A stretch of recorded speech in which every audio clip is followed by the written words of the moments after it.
the holiday season upon us. It means a lot of temptations when it comes to food. I'm joined by holistic wellness coach Elise Joan to talk about the 5 ways that we can stay on track and still savor the holidays. I want to just say, as you said when we were watching that segment, that what you're about to tell us doesn't have anything to do with skipping over the enjoyment of the holidays, right? Look, I love the holidays as much as anyone. I'm going to be making that Parmesan crusted recipe, and I encourage everyone to too. So, you know, the holidays are typically a time where people go one of 2 directions. They panic because they feel they're going to lose their results, or they say, you know what, I'm just going to give it up and start again in January. But I'm here to say that you can enjoy the holidays and stay on track, both with your longevity and with your health and fitness. Does it have to do with kind of giving yourself a break during the week of Thanksgiving and Christmas? Absolutely. It has to do with joy. Look, the main pillar of longevity is joy and community. So my number 1 tip is to approach this season and family gatherings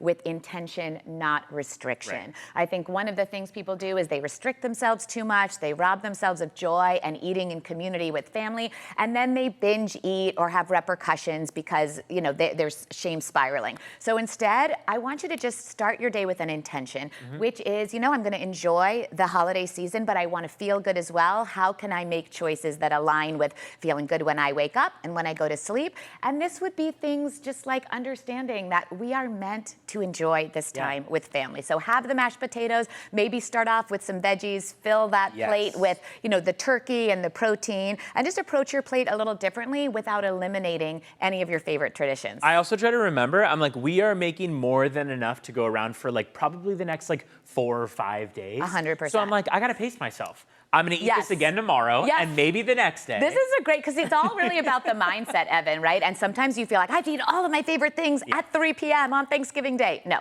exactly. You can enjoy them as leftovers. And honestly, that kind of brings me to tip number 2, which is that we don't want to throw out all our favorite traditions. We just give them a little upgrade, right? Okay. So one of the main things that ways we can do this during the holiday season, enjoy the parties, have fun with your friends. And when you go, just make a little bit smarter decisions about how and when you eat those things. So for Thanksgiving dinner, if you're going to have your mom's pie or those garlic mashed potatoes, right? Start off with veggies, start off with proteins, a glass of water. These are things that help fill us up and actually can help lower our glycemic index, so that pie doesn't hit us the same as if we just have the pie for breakfast. Right. We front loaded with proteins and veggies.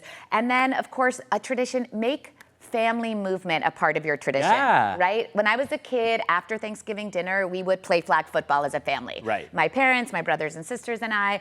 It could be simple, a walk, go for a walk after dinner. There's turkey trots that are all around. I've done those. They're so fun. Yeah, and I definitely trot. I'm not a runner. Exactly. So I am a people trotter. are out there with like the strollers. That's what I admire most, is like the people who have families. That's who are out there being like, we're going to take the whole family and go. Exactly, and it's something you can do together, you know, which brings me to another tip, which is instead of having all of your family events circulate around eating and drinking or circulate around watching movies together, try to unplug.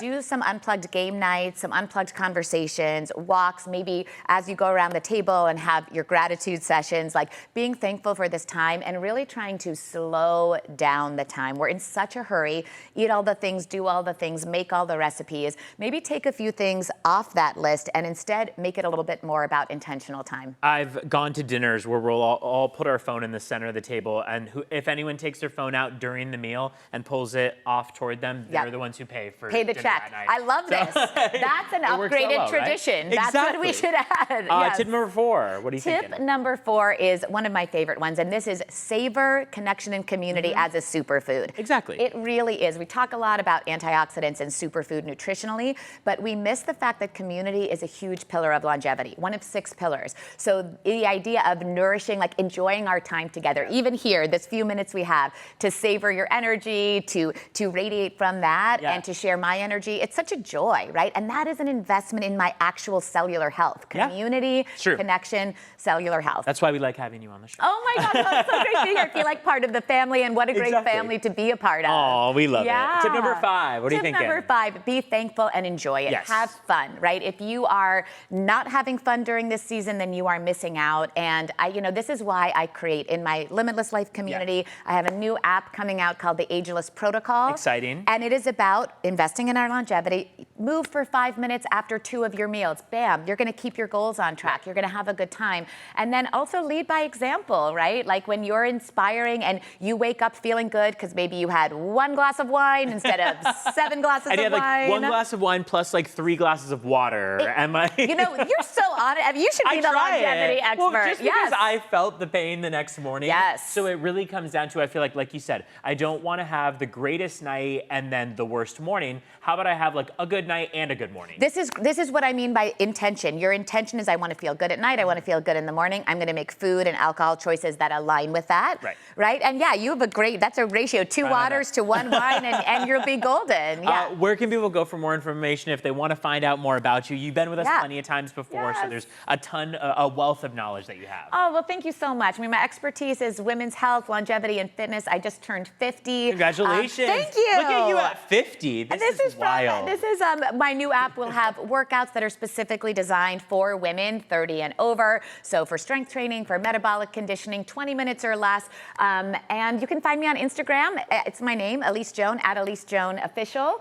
And I just love being here. Thank you for sharing all of your great energy. The team is always such an up level. And that's another tip too, is your energy matters. So go into events, have a great time, and you'll inspire others just by being. Just happy that you told me I'm still allowed to have the mashed potatoes. You must. I would be upset with you if you didn't, because I will be. My favorite thing is apple pie my mom makes. I have multiple slices over the week. Speaking from experience. Always. All right, Elise Joan, thank you for joining us again this morning. Thank you, Evan.